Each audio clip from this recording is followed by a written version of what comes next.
Charli XCX, there was Charlotte Emma Aitchison. She grew up in the English countryside of Hertfordshire, just north of London. She was a precocious kid who loved plaid skirts and a captive audience. I think I was singing all the time. I was like one of those really annoying kids. When I was 4, I went on this family holiday on this cruise ship, and there was this like talent show, and I sung just a cappella. Come on Barbie, let's go party. Ah, ah, ah, yeah. Come on Barbie, let's go party. Ah, ah, ah. Come on Barbie, let's go party. Come on Barbie, let's go party. But she says it was a famous singer who inspired her to become a pop star.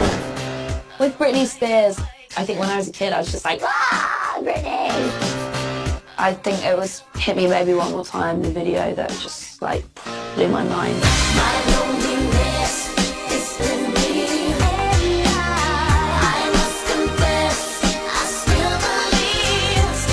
I just remember like she was just like explosive, you know, and everywhere I looked there was Britney Spears. Hit me baby one more time. Inspired by Britney, 14-year-old Charli started writing her own songs about adolescent life. I wrote like a lot of weird songs when I was younger. I wrote the most British title for a song, Fish and Chip Shop. It was about going on a date to a fish and chip shop, which I had never done. One called Dinosaur Sex. I wrote one called I Want to Be Darth Vader to the tune of the Death March. Very cool. Songwriting for me was kind of like a competitive kind of thing. I felt like I was good at it, and I felt like I could say things in my songs that I couldn't necessarily say, you know, in my real life when I was younger. I used to write songs about like people who were mean to me at school, which they would like never hear, but it was really therapeutic at the time. I wasn't really thinking too deeply about my future or anything about life, really. I was kind of doing my thing. But yeah, definitely thank Britney Spears. She opened my eyes and ears to music and pop culture, really, I think. Thanks, Brit.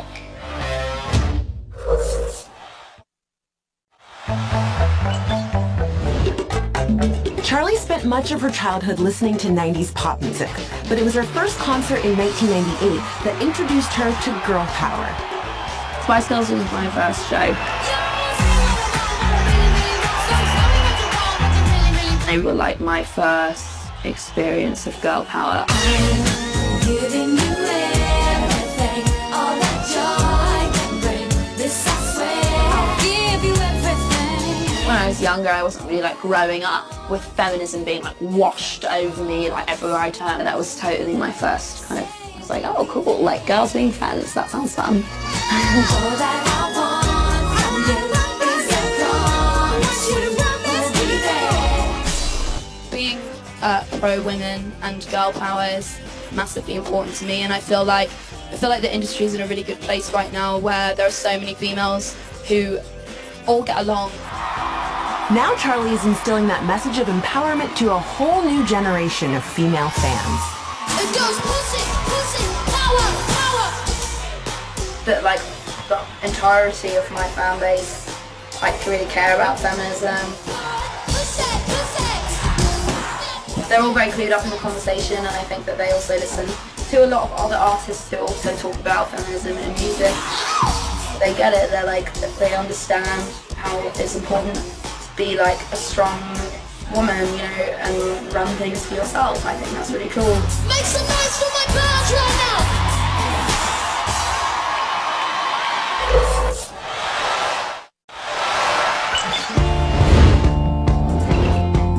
At 14, Charli wanted to record her first demo, so she asked her dad, a one-time music promoter, for help.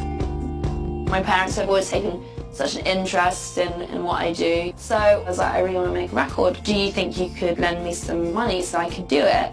And they really kindly said yes, and you know, it wasn't a lot of money, but it was like cool of them to trust me. I always have to like stress whenever this is brought up. The second that I signed a record deal, I had to pay my parents back. Charli had no intention of releasing her demo to the public, but after some friends posted her songs online, an East London rave promoter took notice. Chaz is a musician in a band called The Coolness. I thought he was like the coolest person in the world because he had like a great afro and was like always covered in glitter, and no one had that where I was from. I kind of had a crush on Chaz. The whole thing was just like very like teenage, like escapism. Like, I want to move to London, I want to hang out with Chaz, I want to perform at these parties. Chaz gave Charli a shot, and the 15-year-old hit the underground rave scene. Taking her MSN Messenger screen name, she started appearing as Charli XCX. I didn't really know what I was doing. I was just like having fun and decided to wear 2 skirts instead of 1 and like paint my face with like rosy cheeks. I had no idea about like what was cool. No one was there to listen to music, basically. Everyone was just there to take drugs and party. So when you played, it was kind of like you had to get people's attention. But I think I like rolled around on the floor, and I used to do this thing where I'd like cling to people's legs and stuff like that. It was fun. When my parents came, they would like drop me off and hang out. Then we'd all leave at like 6 a.m. It was weird. Me and my mum helped someone out of a K-hole one time. That person vomited on my mum's shoes. I just remember thinking it was like the coolest, most wild thing I was ever gonna see in my life. But performing in those kinds of situations definitely has helped me become the performer I am today.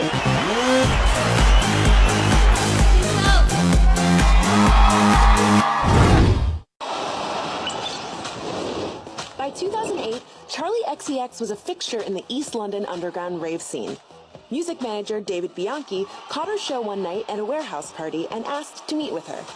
I really liked her. It was genuinely her intelligence over her music at that time, actually, and her tenacity that really made me think she had something. When I say exit, you say exit. Bianchi started managing Charli, and soon after, they met with several music labels, including Asylum Records.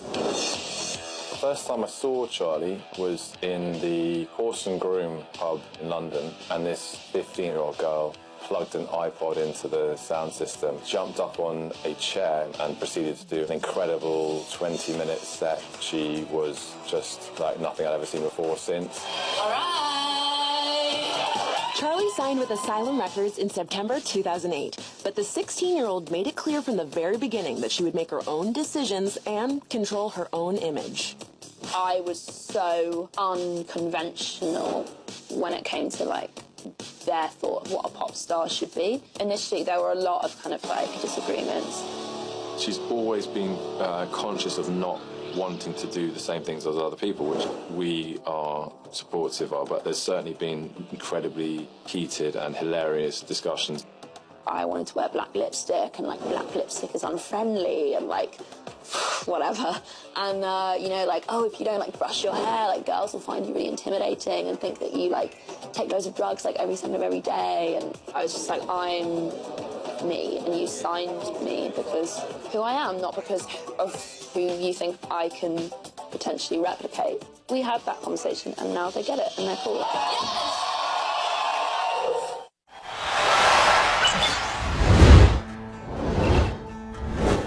After signing her deal, Charli was anxious to start recording right away, but she still hadn't found her voice as a songwriter.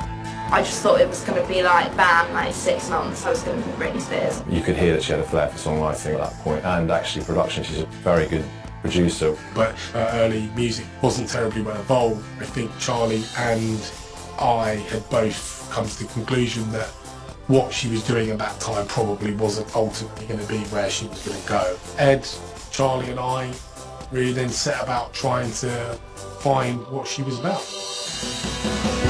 The label sent Charli overseas to write songs and work with producers in Los Angeles and New York. Those trips are always challenging for artists because you're kind of searching for your jump-off point, your sound. I was in LA doing a writing trip with like loads of producers, none of which I kind of clicked with. I felt so alone. Charli was about to go back to the UK with nothing. But in September of 2010, she took one final meeting with an up-and-coming LA producer named Ariel Rekshade. We met at a coffee shop right down the street from my house. There was kind of an immediate chemistry. He was just like the coolest person that I'd met the whole time I'd been songwriting. We literally just walked up the street into my back house studio in Echo Park. We ended up like writing this song and finishing it completely in like 2 hours, and that was Stay Away, which is the first song when I think I kind of became like an artist. Do you remember what I said that first time we met? Stay away. Why couldn't you stay away? It was pretty trippy because she must have been like 17, but it just felt so honest. You are the curse, I am the captive, walking on hands and knees. The desperation in her voice just brought it to life. Never learn, never learn, never learn, never learn. Angel, but God, It was clear at that moment that this sound worked. I felt like he understood me as an artist. That's when I felt like I actually liked the music I was making. Stay Away was the first record that we had that we felt this is good enough to launch Charli, and we certainly felt really confident that it was something that could be released to the world. Stay away, stay away, stay away, stay away. Stay Away was released as a single in May of 2011. It didn't place on the charts, but it got attention from music critics. Pitchfork named it one of the top 100 songs of the year. And that was nice, like to read like really good stuff about your work. The record made its way across the Atlantic. It changed the whole course of what Charli XCX was going to be. It's the first time I'd been excited about something. It was like a very magical moment. Stay away.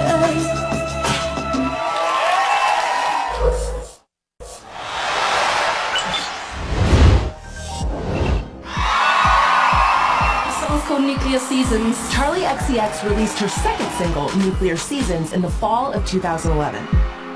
That's when she began creating a music video concept with her then boyfriend, director Ryan Andrews. We were like living together, and like all of our references were like very similar, and it was cool like to have like a creative dialogue with someone who's like so like present all the time in your life.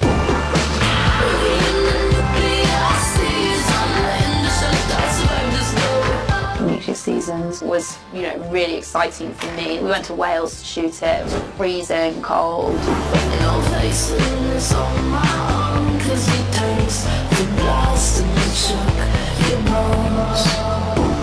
I was like stood in the ocean, stood on top of a mountain, in the wind, in a sheer dress, like my nipples out. I can feel it inside of my soul. The video was inspired by colorful visions Charli had when she recorded the song.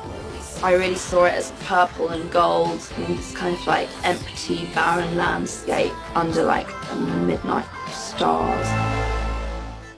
While doing interviews about her creative process, Charli realized she had always literally seen music as colors, a condition called synesthesia. I think I first realised I had synesthesia when somebody asked me in an interview about my recording process and what it was like and being in the studio. How do these visuals inspire you to make music? I don't know, I think just because I see the record in colour, I see the record as being purple. I've always forever described everything in colours and always thought of music videos when I record my songs. If I don't see colours that I like in songs that I've recorded, then I tend to lose interest in the songs or give them to other people because I don't feel like I have kind of like a relationship with the song. So it's definitely like an important part of me as an artist.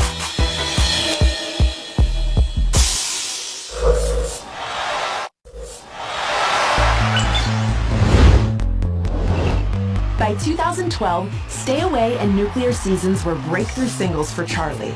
The label was excited to get her first album out, so she went to Sweden to work with Patrick Berger, who'd produced hits for Robin and Lana Del Rey. I was like, can you just like send me beats and I'll write in my hotel room? So he did. And I wrote, I love it.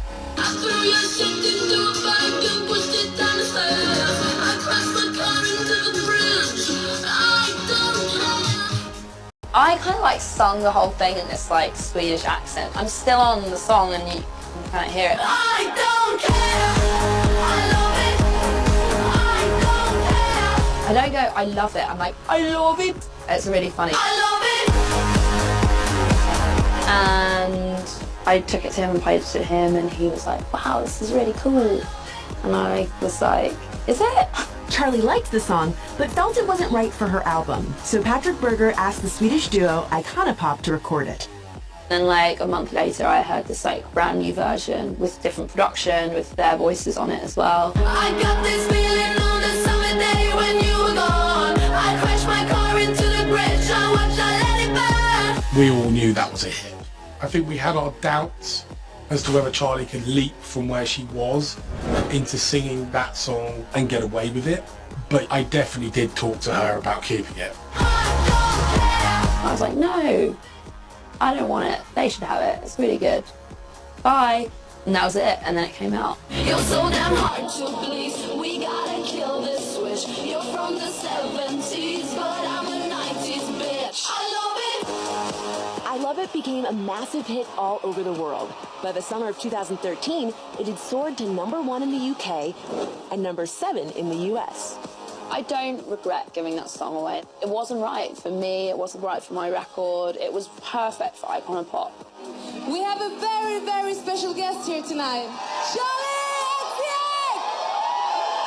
I Love It was a route in for her, opened the doors for her.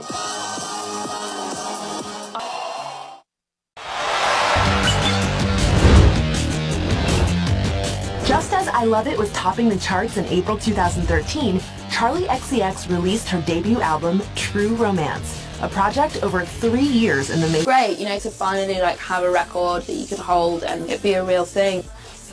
All the songs on it are about love and about passion.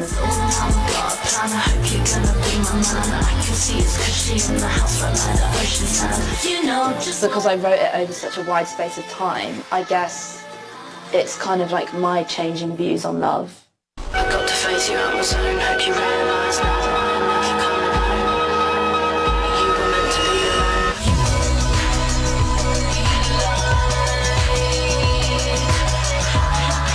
I think that's personally what makes that album so utterly charming. It's the sound of somebody growing up in public. I definitely was still very unconfident as an artist when I released True Romance, but I like it, you know, I think it's a great record.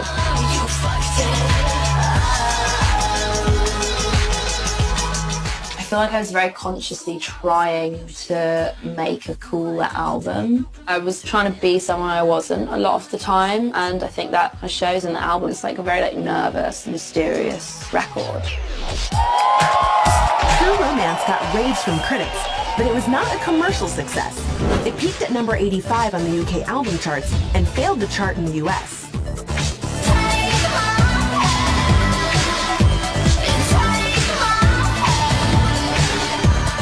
The reason why the album actually didn't really go on to sell a huge amount of records was because there was no one thing for anybody to hold on to. Just when people thought they got the hang of her, she moved on.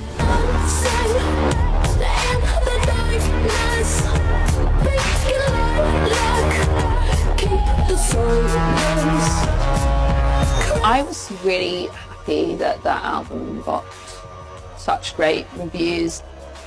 And yeah, it like sold nothing, but I wasn't too bothered.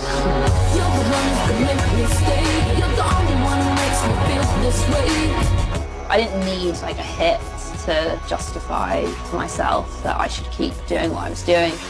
It was a really big moment for me, and it's something that I'm so proud of.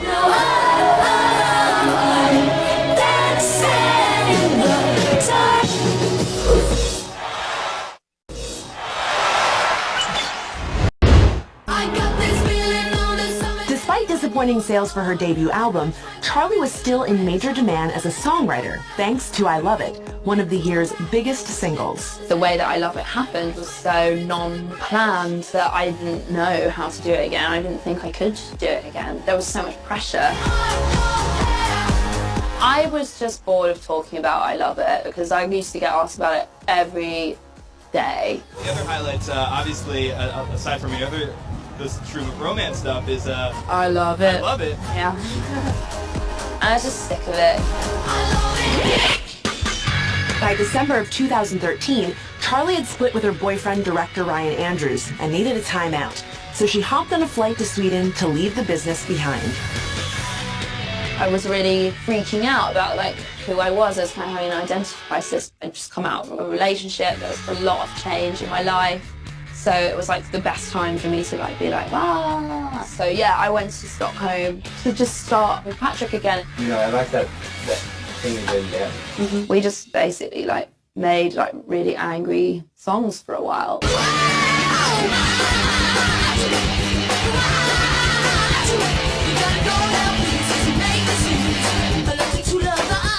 After True Romance and I Love It, she just wanted to react against it. And I also think she had some really good ideas for punk songs. After a few weeks of recording searing punk tracks, Charli got it out of her system and started thinking about her next record. It was so valuable, you know, because I think it also came at a time where I felt like I was peaking growing up. I'm not really mad at anything anymore. That's like a phase of my life that's done. It just kind of like led me to be like, okay, cool, I can make pop music again.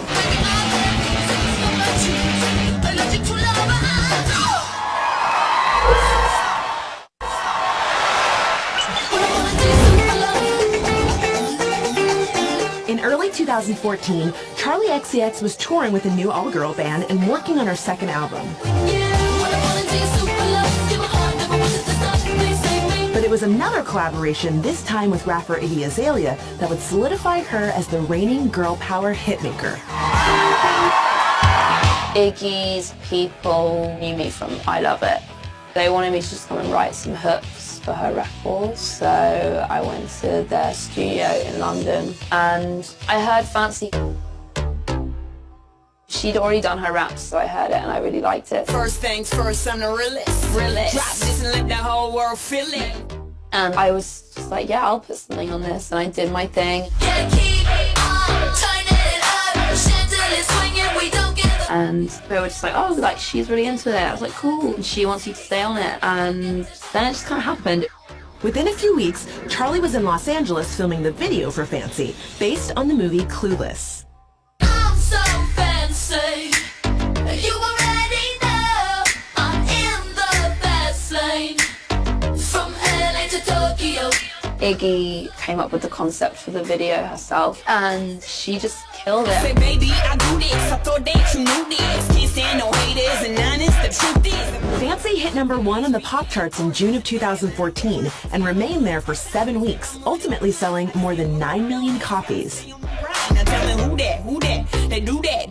Put that paper over all. I thought you knew that. I be the eye. Fancy with Iggy was the first time for a lot of things, like first time on TV, the MTV Woodies in South by Southwest, getting like pounded by beach balls from like every angle. So it was honestly the most stressful moment of my life, being like, who that? Like, Who that?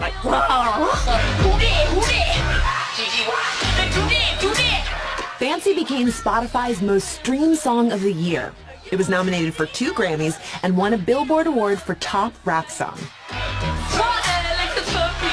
And the Billboard Music Award goes to Fancy by Iggy Azalea. When I first wrote this song Fancy, it was actually called Leave It, and it leaked, and it was entirely different, and it wasn't a #1 hit. And Charli, I think, really made it something special, so I appreciate you so much.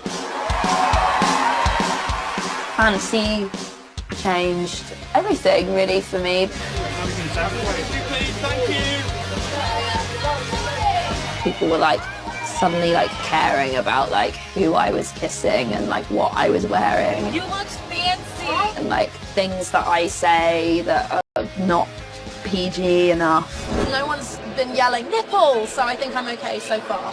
Did they tell you if they did? I bloody hope so. Again, it kind of established me as a songwriter as well. It wasn't just a fluke that I Love It happened. It's been a roller coaster.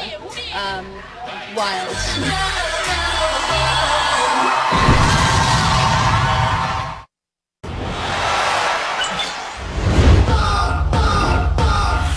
2014 was off to a great start for Charli XCX. She was a featured artist on 2 chart-topping songs, but she still hadn't scored her own top 10 hit. That changed when she dug up a 2-year-old song that she almost gave away. This must be love. Sound in my heart, the beat goes on and on and on and on. Boom Clap was written and then left alone for ages because I didn't really like it, and then came back to it. It's something that I did with Patrick. Da, da, da, da, or we were in the studio together. He actually got a call from Hilary Duff's new A&R saying like, oh, Hilary's like making a record, do you have any stuff? And I was like, well, you should send Boom Clap. It's like so shiny and silver, and that's what I see her like. They were like, no, this isn't like cool enough for Hilary or like what she wants to do. I was like, oh man, like really like annoyed. Hilary said that she never heard it. I don't think she did. Charli decided to keep Boom Clap for herself, and it was included on the soundtrack for the movie The Fault in Our Stars. You're the glitter in the darkness of The film became a huge hit, and the song started getting heavy rotation on the radio.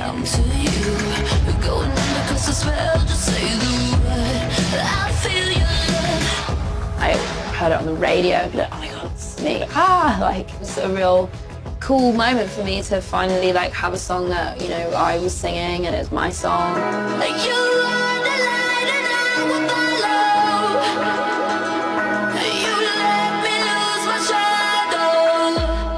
I'm performing Boom Clap. It's gonna be cool. I'm doing like a pretty intense like move on stage. Please welcome Charli XCX!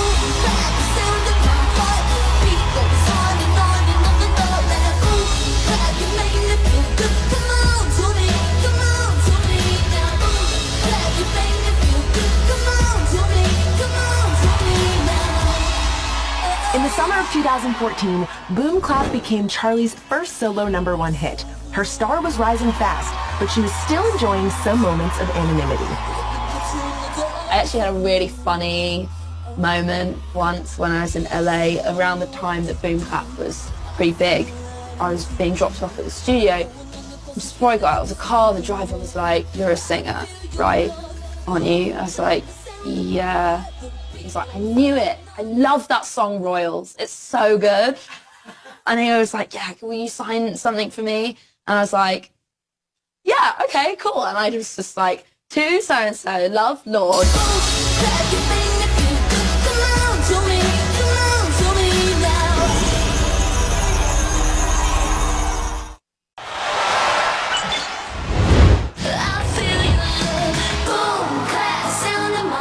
Was a game changer for Charli XCX. The single's success helped propel the release of her second album, Sucker, in December of 2014.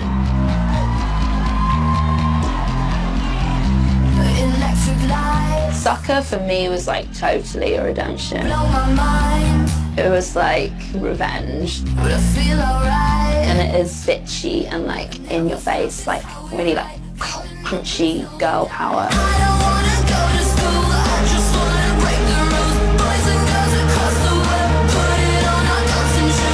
I feel like it would have been very easy for me to make another True Romance, but I wanted to push myself more as a writer, and I wanted to try and make an actual pop record, but with guitars, you know, and make a pop record that was angry.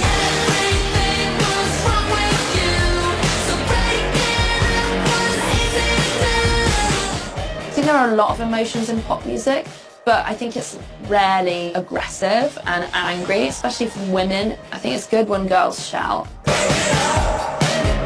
Rolling Stone magazine named Sucker the top pop album of 2014. Charli was finally having her own girl power moment.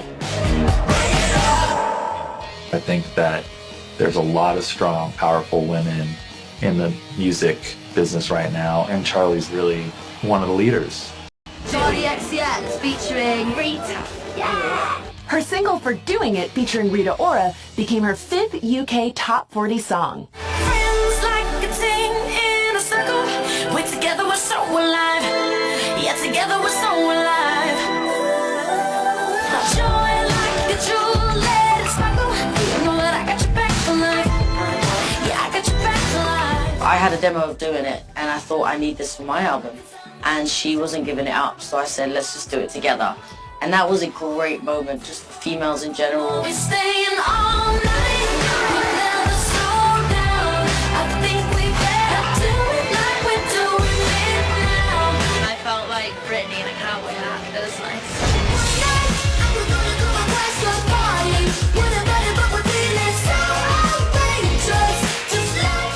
I think one of my main messages, you know, throughout this album is just that I think girls should be in control of whatever it is that they're doing with their life